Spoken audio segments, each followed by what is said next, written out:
Hello everyone, this is Deepak single. स्वागत करता हूं आप सभी का हमारे यूट्यूब प्लेटफॉर्म पर। ये वीडियो जो है ये होने वाली है फरवरी मंथ की लास्ट वीडियो, जहां पर हम लोग 21 से 28 ऑफ फरवरी के इंपॉर्टेंट करंट करेंगे कवर। वीडियो बेहद ही इंपॉर्टेंट रहेगी सभी एसएससी एस्पिरेंट्स के लिए। और सबसे इंपॉर्टेंट चीज, अगर आप हमारे ऑफलाइन ऑनलाइन बैचेस के साथ जुड़ना चाहते हैं तो आपको स्क्रीन पर नंबर शोकेस हो रहे होंगे। टेलीग्राम के साथ जुड़ने के लिए लिंक पर जरूर प्रेस करना, जो डिस्क्रिप्शन में आपको दे रखा है। ये सारे फाइल्स आप लोगों को वही मिल जाएंगी। सेकंड मोस्ट इंपॉर्टेंट थिंग जो मैं आपको स्टार्ट करने से पहले आपको बता दूं कि इस वीडियो में, जैसे कि मैं हमेशा बोलता हूं, इंपॉर्टेंट 48 टॉपिक्स मैं महीने के लेकर आता हूं, सॉरी हफ्ते के। और पूरी महीने में तकरीबन 3 वीडियोस, तो मतलब 150 147 148 टॉपिक्स आप लोगों के पास आ जाते हैं, which is going to be very very important. तो without taking much of your time, आइए जल्दी से शुरुआत करते हैं। सबसे पहले है NPCI, national payment corporation of India का एक इंटरनेशनल विंग भी है जिसको एनपीसीआई इंटरनेशनल कहते हैं। इन्होंने मलेशिया की पेनेट के साथ एमओयू साइन किया है। और मलेशिया का जो पेनेट है वो एक तरीके से इंडिया का जो एनपीसीआई है वो वैसा ही काम करता है। इस एग्रीमेंट की वजह से इंडिया के जो मर्चेंट्स या इंडियन ट्रेवलर जो मलेशिया जा रहे हैं या जो जाएंगे, वो वहां पर किसी भी मर्चेंट के क्यूआर को स्कैन करके पेमेंट कर सकते हैं।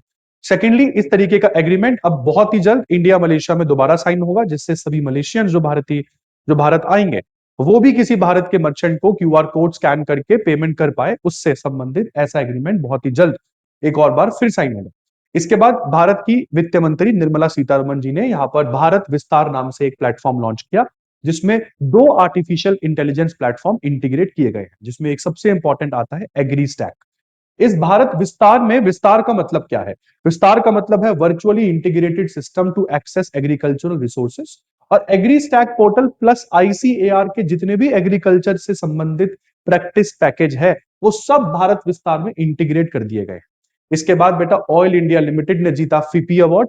फीपी अवार्ड 2026 में इनको मिला, 2026 का अवार्ड इनको मिला, जो इंडिया एनर्जी वीक के दौरान इनको दिया गया था।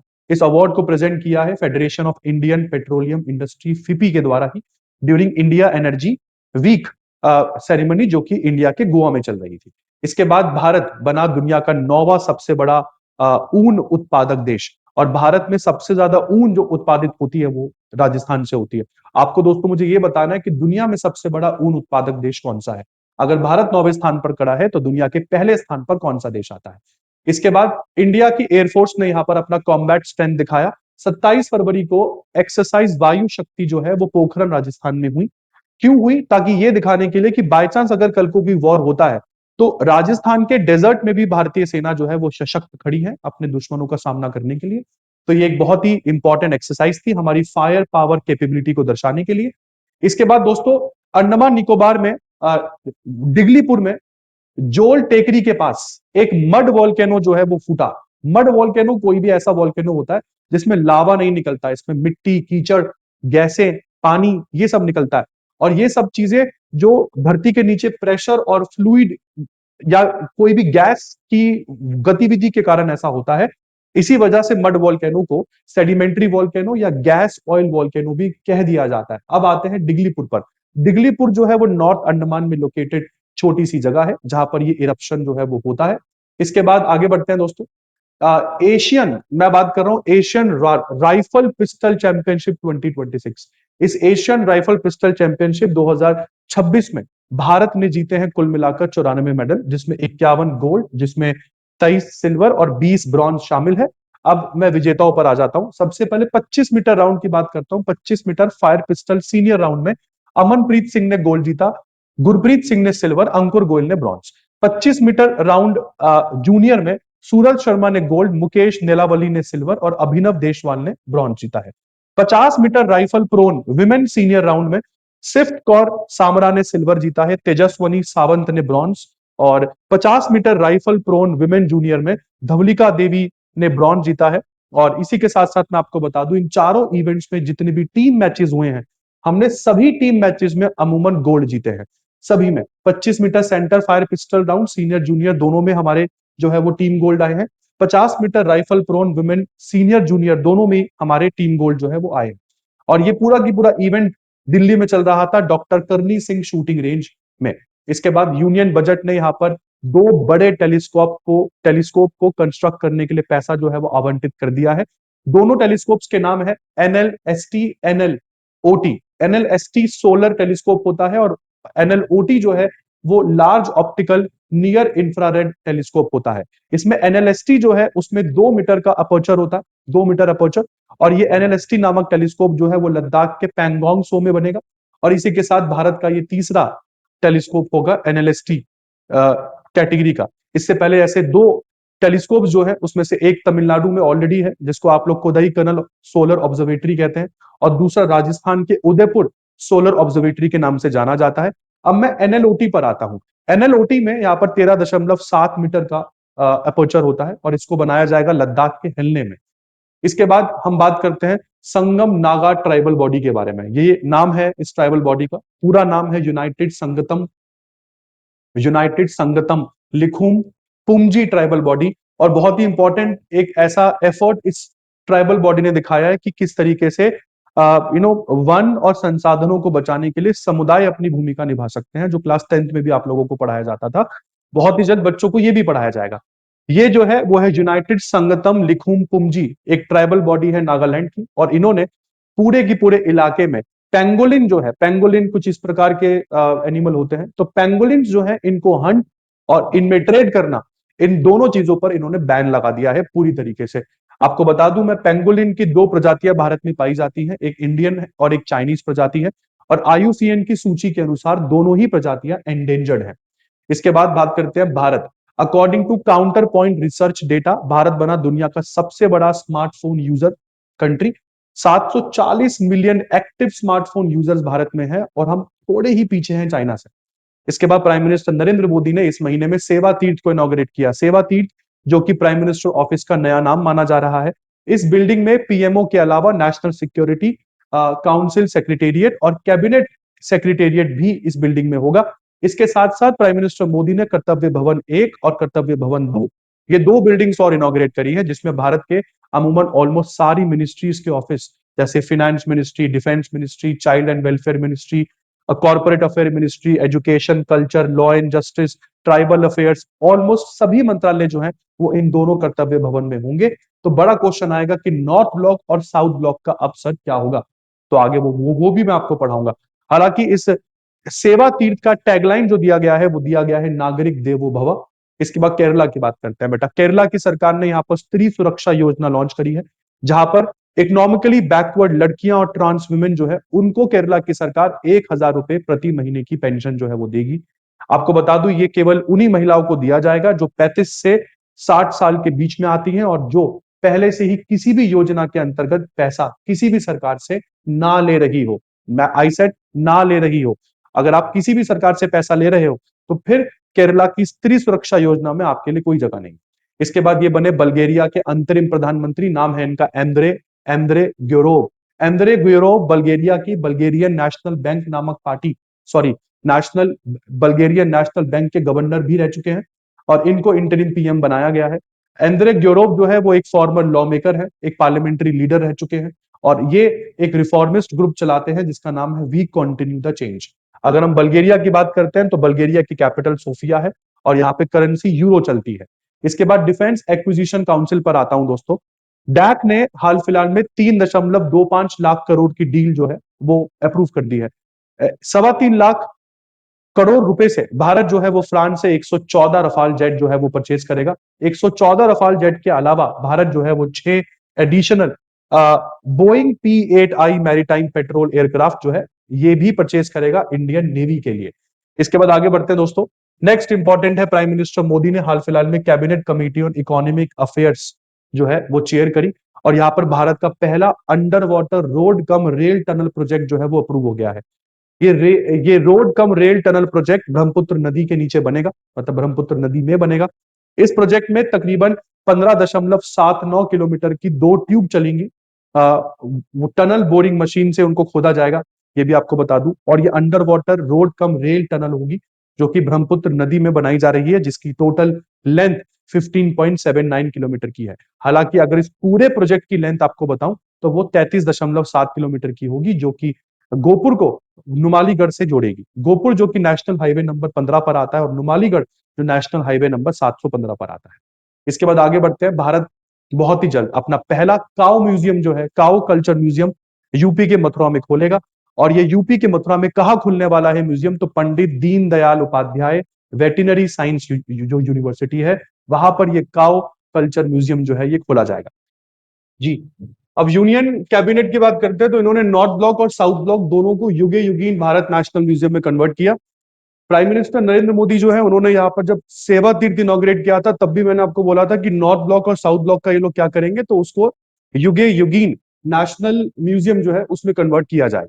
इसके बाद आगे बढ़ते हैं बेटा, प्रेसिडेंट द्रौपदी मुर्मू ने यहाँ पे सेंटिनरी सेलिब्रेशन जो है ओल्ड चिकी स्क्रिप्ट का इनॉग्रेट किया। आपको बता दूं, ओल्ड चिकी स्क्रिप्ट ये वो जो लिपि है जिसकी शुरुआत सन 1925 में पंडित रघुनाथ मुर्मू करते हैं। ओल्ड चिकी लिपि वो लिपि है जिसमें संथली भाषा को लिखा जाता है। इसके बाद नेक्स्ट इंपॉर्टेंट करंट आता है आपके पास रियूनियन आइलैंड। रियूनियन आइलैंड वैसे तो फ्रांस का है, और दूसरी इंपॉर्टेंट चीज ये ईस्ट साउथ ईस्टर्न एंड जो है इस पूरे की पूरे आइलैंड का, बस इस जो रियूनियन आइलैंड है उसका ईस्टर्न साउथ ईस्टर्न फ्लैंक जो है, वहां पर आपको एक वॉल्केनिक माउंटेन देखने को मिलेगा जिसका नाम है पितौन देला पितौन द ल फोरनेज पितौन द ल फोरनेज। ये वॉल्केनो जो है ये 2026 में दूसरी बार फटा।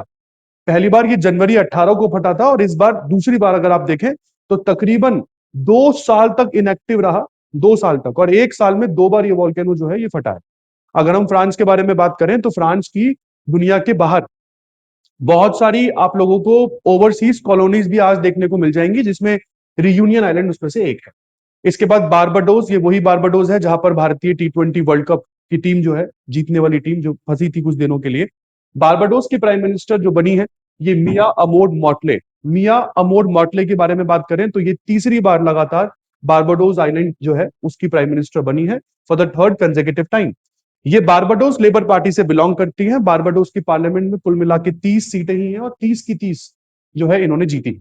इसके बाद आगे बढ़ते हैं बेटा, next Magnus Carlsen FIDE federation of international chess freestyle chess world championship जीती है इन्होंने। मैग्नस कार्लसन 2026 का ये FIDE freestyle chess world championship जो है ये वीसन हॉर्स जर्मनी में चल रहा था final match, vision horse Germany, जहां पे इन्होंने फेबियानो को जो है फाइनल में 2.5 1.5 से हराया। इसके बाद लुकास पिनहियरो ब्रेदन, लुकास पिनहियरो ब्रेदन जो है ये जीते हैं जाइंट सेलेलोम। जाइंट सेलेलोम एक स्पोर्टिंग इवेंट है जहां पर इन्होंने गोल्ड जीता। सबसे इंपॉर्टेंट चीज, ये पहले ब्राजीलियन बने हैं, he is the first Brazilian to win gold in Winter Olympics. इस बार के विंटर ओलंपिक्स का नाम जो है वो है मिलानो कॉर्टिना 2026 विंटर ओलंपिक्स। और जैसे कि मैंने आपको बताया, ब्राजील जो गोल्ड मेडल यहाँ पर जीता है, इसी के साथ ये फर्स्ट साउथ अमेरिकन कंट्री भी बन गया है जिसने विंटर ओलंपिक्स में कोई मेडल जीता है। अगर मैं इंडिया के बारे में बात करूं तो इंडिया के आरिफ मोहम्मद खान यहाँ पर कॉम्पीट करेंगे, किसमें? अल्पाइन स्कीइंग सैलोम इवेंट में। हालांकि हम लोगों ने कोई भी मेडल फिलहाल मिलानो कॉर्टिना 2026 या इससे पहले के भी किसी विंटर ओलंपिक्स में नहीं जीता है।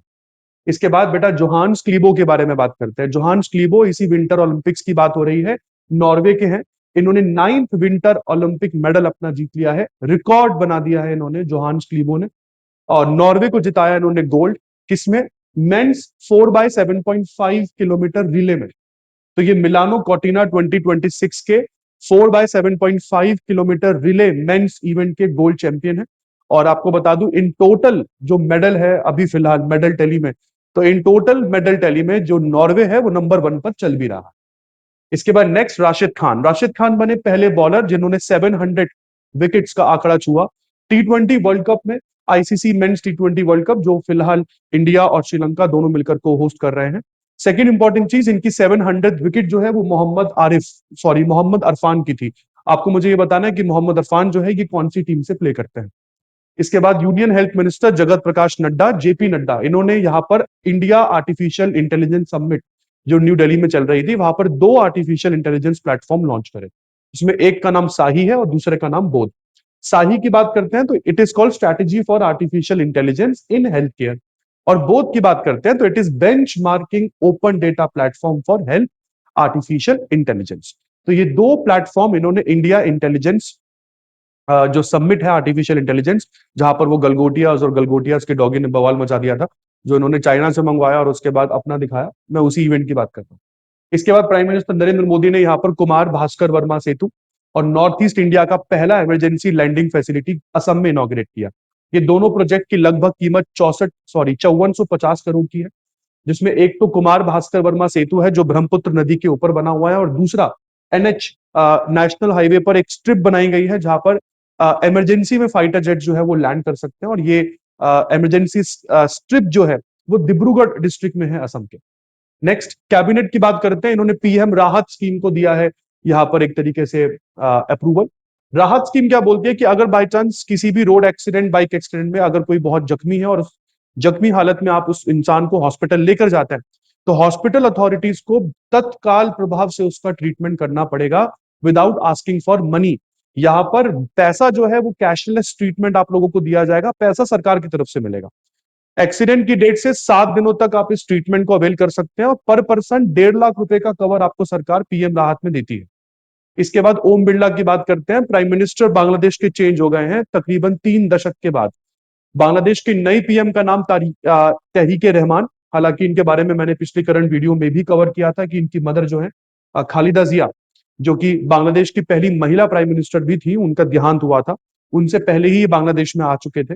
और ओम बिरला जो है हमारे इंडिया की लोकसभा स्पीकर, तारिके रहमान की स्वीरिंग इन सेरेमनी, शपथ ग्रहण समारोह में इन्होंने भारत को रिप्रेजेंट किया। तारिके रहमान बांग्लादेश नेशनलिस्ट पार्टी के पीएम बने। इसके बाद डीआरडीओ की बात करते हैं। ये जो प्रोजेक्ट मैं आपको बता रहा हूं, ये एएमसीए प्रोजेक्ट है। एएमसीए का मतलब है आपका advance medium combat aircraft project, जो प्रोजेक्ट पहले एचएएल को दिया गया था, हिंदुस्तान एरोनॉटिक्स लिमिटेड। अब आपको सबको बताइए कि एचएएल जो है वो लाइट कॉम्बैट एयरक्राफ्ट भी बनाता है। अब एचएएल के पास ऑलरेडी बहुत सारा काम है, जिसकी वजह से प्रॉब्लम ये होती है कि ये एएमसीए प्रोजेक्ट को समय से पूरा नहीं कर पाएंगे। और जैसे कि आप सभी को पता है कि हम लोगों के पास फाइटर जेट्स की ऑलरेडी बहुत कमी है, तो या तो आप लोग बाहर से परचेज करें, बट उसके लिए भी पैसा चाहिए, और अगर अपना डेवलप करना है तो टाइम चाहिए, और हम लोग एचएएल के ऊपर बैठ नहीं सकते थे। तो इसलिए यहाँ पर कुछ प्राइवेट कंपनीज को इन्वाइट किया गया है एएमसीए प्रोजेक्ट के अंतर्गत, तो एचएएल को इससे बाहर निकाल दिया। और यहाँ पे दो जो बहुत इंपॉर्टेंट इवेंट्स आपको, दो बहुत इंपॉर्टेंट प्राइवेट कंपनीज जो आपको दिख रही है, एक तो है लार्सन एंड टर्बो और भारत फोर्ज का कंसोर्शियम। इन दोनों कंपनीज ने कंसोर्शियम बनाया। And the second is Tata advanced systems limited. तो अब देखते हैं कि बिडिंग में कौन सी कंपनी को एएमसीए प्रोजेक्ट मिलता है, but this is very important.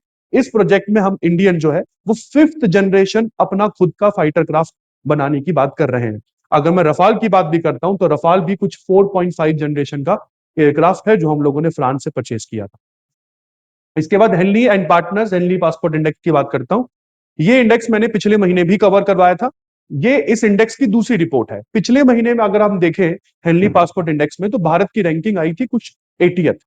इस बार के हेनली पासपोर्ट इंडेक्स में जो इंडिया की रैंकिंग है वो 5 पायदान इंप्रूव हुई है, और अब Indian passport out of 199 passports in the world 75th number पर खड़ा है। हेनली पासपोर्ट इंडेक्स दुनिया के पासपोर्ट को रैंकिंग देता है इस आधार पर कि कितनी कंट्रीज आपके पासपोर्ट पर वीजा ऑन अराइवल या वीजा फ्री एंट्री आप लोगों को देती है। अगर इंडियन पासपोर्ट की बात करते हैं, तो इंडियन पासपोर्ट पर दुनिया के 56 देश आप बिना वीजा के घूम सकते हैं।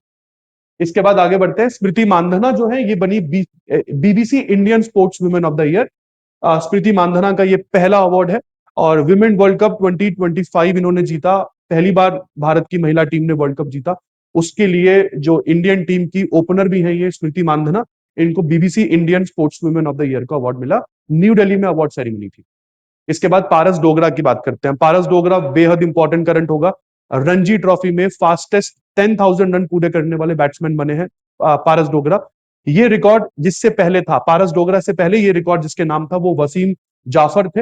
और वसीम जाफर ने ये 10,000 रन का जो पूरा आंकड़ा है ये 196 माफ कीजिएगा 196 इनिंग्स में पूरा किया, जबकि पारस डोगरा ने ये 10,000 रणजी ट्रॉफी रन का जो आंकड़ा है वो मात्र 147 इनिंग्स में ही पूरा किया। पारस डोगरा जो है ये जम्मू कश्मीर टीम के कैप्टन है, और सेमीफाइनल खेल रहे थे ये बंगाल के अगेंस्ट, जब उन्होंने ये फीट अपने नाम करी। इसके बाद आगे बढ़ते हैं। Demwe lower hydel project. Demwe lower hydel project मतलब एक इलेक्ट्रिसिटी प्रोजेक्ट है, हाइडल पावर प्रोजेक्ट है। ये अरुणाचल प्रदेश में लोहित नदी के ऊपर बना हुआ है। इस प्रोजेक्ट को एनवायरमेंट क्लियरेंस मिली है अगले और कुछ सालों तक। 11 सालों की एनवायरमेंट क्लियरेंस इस प्रोजेक्ट को मिल चुकी है। 2037 तक कोई भी इस प्रोजेक्ट से एनवायरमेंट क्लियरेंस नहीं मांगने वाला है। डेम्बे लोअर प्रोजेक्ट जो है वो 1750 मेगावाट का हाइडल प्रोजेक्ट है जो लोहित नदी के ऊपर बना हुआ है, और जैसे कि मैंने आपको बोला 2037 तक इसको एनवायरमेंट क्लियरेंस मिला है। अब मैं लोसार फेस्टिवल की बात करता हूँ बेटा। लोसार फेस्टिवल इस बार हिमाचल प्रदेश की धर्मशाला के मैक्लोडगंज में मनाया गया। और मैक्लोडगंज जो है ये वही जगह है जहां पर तिब्बत की प्रॉक्सी गवर्नमेंट चलती है। लोसार फेस्टिवल तिब्बतीय न्यू ईयर की अगर हम बात करें तो तिब्बतीय न्यू ईयर में पहला दिन माना जाता है लोसार फेस्टिवल। और लोसार फेस्टिवल को ये लोग फायर हॉर्स ईयर की मतलब तिब्बतियन लूनर एक्लिप्स जिसको आप बोलते हैं तिब्बती नववर्ष, उसका पहला दिन भी मानते हैं। इस दिन मैक्लोडगंज में सभी लोग इकट्ठा हुए और ऑलमोस्ट सभी लोगों ने दलाई लामा की उपस्थिति में इस इवेंट को और ज्यादा बेहतर बनाया, प्लस उनके लंबी उम्र की कामना करी। आपको मुझे बताना है कि ये जो दलाई लामा है ये कौन से दलाई लामा है ना, कौन से नंबर की दलाई लामा है। सबको पता होना चाहिए कि दलाई लामा एक पोस्ट है, नाम नहीं है। और कौन से नंबर की दलाई लामा ये है, ये आप मुझे बताएंगे। इसके बाद आगे बढ़ते हैं बेटा। इंडिया और फ्रांस के बीच में जैसे कि पता है कि इमैनुअल मैक्रों भारत की यात्रा पर थे और कई सारे एग्रीमेंट्स इंडिया फ्रांस के बीच में हुए, कई सारे सेंटर्स इंडिया में इनॉग्रेट हुए। तो इंडिया और फ्रांस ने मिलकर बोला है कि ये 2026 का जो साल होगा ये ईयर ऑफ इनोवेशन होगा, मतलब नवाचार का ये वर्ष होगा। और कई सारी चीजें दोनों ही नेताओं ने मिलकर इनॉग्रेट भी करी है, जैसे मैं आगे आपको पढ़ाऊंगा। फिलहाल एक बार दिखा देता हूँ। चलिए छोड़िए, अभी आगे देखते हैं। फिलहाल मैं तारिक रहमान की बात करता हूँ। तो तारिक रहमान बने बांग्लादेश के 11वें प्रधानमंत्री। 3 दशक के बाद, नियरली 30 ईयर्स के से भी ज्यादा समय हो गया है बांग्लादेश को कोई नया प्रधानमंत्री देखे हुए। नहीं तो दो ही औरतों ने बांग्लादेश को चलाया, पहले खालिदा जिया, फिर उसके बाद फिर शेख हसीना, फिर खालिदा जिया, फिर शेख हसीना, यही चलता रहा। हालांकि इन इलेक्शन में जैसे कि आप सभी को पता है एक पार्टी ने पार्टिसिपेट नहीं किया, जो बांग्लादेश में शेख हसीना की पार्टी थी। ये वो पार्टी है जिसने बांग्लादेश को आजादी दिलाई थी। इस पार्टी का नाम आपको कमेंट सेक्शन में डालना है। इसके बाद आगे बात कर रहा हूं बेटा मैं। तारिक रहमान जो है कि बांग्लादेश नेशनलिस्ट पार्टी के लीडर हैं, जो इस बार 11वें प्रधानमंत्री बने और भारत की तरफ से ओम बिरला इनकी शपथ ग्रहण समारोह में उपस्थित रहे। फिर बात करते हैं तेजस्विन शंकर की। तेजस्विन शंकर ने गोल्ड मेडल जीता है एशियन इंडोर एथलेटिक्स चैंपियनशिप में।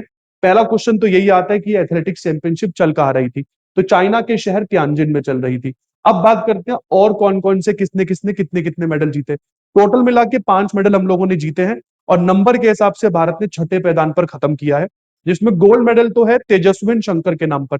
उसके बाद पूजा ने जीता है सिल्वर मेडल हाई जंप में। तेजिंदर पाल सिंह तूर ने सिल्वर मेडल जीता है शॉर्टपुट में। और एनसी सोजन ने ब्रॉन्ज मेडल जीता है लॉन्ग जंप में। तो ये तो इंपॉर्टेंट मेडलिस्ट हैं हमारे इस इवेंट के। इसके बाद आगे बात करते हैं बेटा। नेक्स्ट करंट में आता है आपके पास अरुणाचल प्रदेश और मिजोरम दोनों का फाउंडेशन डे, स्थापना दिवस 20 फरवरी को सेलिब्रेट होता है। अरुणाचल प्रदेश को राज्य का दर्जा 1987 में इसी दिन मिला था। इसके बाद world day of social justice मतलब सामाजिक न्याय का वैश्विक दिवस, ये भी 20 फरवरी को मनाया जाता है। सामाजिक न्याय किसी भी समाज में बेहद ही इंपॉर्टेंट माना जाता है। इसके बाद यूनियन बजट की बात करता हूं मैं 2026-27। इस बार के यूनियन बजट ने जेंडर बजट के नाम पर जो पैसा है वो बढ़ाया है पिछले साल की अपेक्षा। कितना बढ़ा है, तो 11.5% से ज्यादा पैसा इस बार, 11.5% से बढ़ोतरी इस बार के बजट में जेंडर बजट के नाम पर की गई है। जेंडर बजट क्या होता है? जेंडर बजट वो बजट होता है जिसमें महिलाओं के कल्याण पर ज्यादा फोकस किया जाता है, उसको जेंडर बजट कहते हैं। और वो महिलाओं के कल्याण से संबंधित कई सारी मिनिस्ट्रीज आपके पास आती है, जैसे ministry of women and child development, department of rural development, ministry of development of north eastern region. इन सबके टोटल बजटरी प्रावधान में यहाँ पर इंप्रूवमेंट की गई, इनको ज्यादा पैसा इस साल जो है वो अलॉट हुआ। इसके बाद इंडिया ने यूनाइटेड स्टेट्स के द्वारा बनाया गया पैक्स सिलिका जो है वो ज्वाइन कर लिया है। पैक्स सिलिका को यूएस ने दिसंबर 2025 में बनाया था ताकि आर्टिफिशियल इंटेलिजेंस का इंफ्रास्ट्रक्चर, सेमीकंडक्टर और क्रिटिकल मिनरल्स की सप्लाई, उसको पूरी दुनिया में जो है वो स्ट्रेंथन किया जा सके। ये बात हम लोग जानते भी हैं, हमने कई बार डिस्कस भी करी है कि चाइना जो है वो रेयर अर्थ मिनरल्स में दुनिया को लीड करता है। और रेयर अर्थ मिनरल्स में जो देश दुनिया को लीड करता है, आप ये समझ के चलिए कि सेमीकंडक्टर हो या आर्टिफिशियल इंटेलिजेंस हो, दोनों कहीं ना कहीं इससे प्रभावित होंगी। तो पैक्स सिलिका अमेरिका के द्वारा इसलिए बनाया गया था। फिलहाल इंडिया पैक्स सिलिका का ऑफिशियल मेंबर बना। इसके बाद गाजा बोर्ड ऑफ पीस, मैंने इसके बारे में पिछली वीडियोस में कवर किया हुआ है। डोनाल्ड ट्रंप ने डेवोस में वर्ल्ड इकोनॉमिक फोरम की मीटिंग के दौरान इस गाजा बोर्ड ऑफ पीस का ऐलान किया, जिसमें इन्होंने ये बोला कि दुनिया के वो देश जो चाहते हैं कि गाजा का दोबारा से निर्माण हो वो आगे बढ़े, वो पैसा दे। इस बोर्ड में जुड़ने का $1 बिलियन फीस रखा गया। अगर आप देखें तो यहाँ पर गरीबों का शहंशाह भी होगा, शहबाज शरीफ यहां पर खड़ा है। बट अगर हम भारत की बात करते हैं तो भारत ने गाजा बोर्ड ऑफ पीस को ज्वाइन किया है। बट सबसे इंपॉर्टेंट चीज, अपन लोग मेंबर की तरह ज्वाइन नहीं कर रहे हैं इसे, हम ऑब्जर्वर कंट्री की तरह ज्वाइन कर रहे हैं। मतलब देखेंगे सर अभी, मरिया मजा आएगा तो पैसे देंगे, वरना कोई नहीं। और अपन अकेले नहीं है इसमें, Germany, Italy, Norway, Switzerland, United kingdom जैसी कंट्री भी गाजा बोर्ड ऑफ पीस में ऑब्जर्वर कंट्री की तरह दिख रही है आपको। यहां पर इंडिया की एक स्ट्रैटेजी बड़ी क्लियर होती है कि हमको दोनों कंट्रीज को साध के चलना आता है। इसके बाद आंध्र प्रदेश ने दुनिया में भारत का सबसे बड़ा lithium ion battery giga factory जो है वो आंध्र प्रदेश में बनेगा। ये फैक्ट्री 8175 करोड़ की लागत से वॉरी एनर्जीज के द्वारा आंध्र प्रदेश में बनाई जाएगी। भारत की सबसे बड़ी lithium ion battery giga factory होगी। इसके बाद प्राइम मिनिस्टर मोदी और फ्रांस के राष्ट्रपति दोनों ने डिजिटली, मैंने आपको कहा था ना, कई सारे प्रोग्राम लॉन्च करे। उसमें से H125 लाइट जो यूटिलिटी हेलीकॉप्टर है, उसकी फाइनल असेंबली लाइन को इनॉग्रेट करते दिखेंगे आपको, जो कि कर्नाटका के वेमगला में है। इसके बाद बेटा इंडिया और फ्रांस ने दोनों ने मिलकर एक्सेलेंस सेंटर इनॉग्रेट किया, जो कानपुर में खुलेगा। ये है centre of excellence in aeronautics and defence. Next, Bangalore की स्टार्टअप कंपनी है जिसका नाम है सर्वम। सर्वम एआई ने यहां पर दो लार्ज लैंग्वेज मॉडल लॉन्च करे हैं, और ये दोनों आर्टिफिशियल इंटेलिजेंस के मॉडल पूरी तरीके से भारत में बने हैं। एक है सर्वम 30B और एक है सर्वम 105B, और ये दोनों LLM है, लार्ज लैंग्वेज मॉडल है। अभी इसके बारे में भी हम बात करेंगे कि machine learning, deep learning, LLM ये क्या होते हैं आर्टिफिशियल इंटेलिजेंस में, ये टर्मिनोलॉजी से समझते क्या है आप। इसके बाद 21 फरवरी को दुनिया में international mother language day celebrate किया जाता है। और इसी के साथ ये है वीडियो का अंत। I hope you all found these 48 topics interesting. बहुत ही जल्द मिलेंगे नेक्स्ट वीडियो में, तब तक अपना ध्यान रखिएगा। This is Deepak single signing off.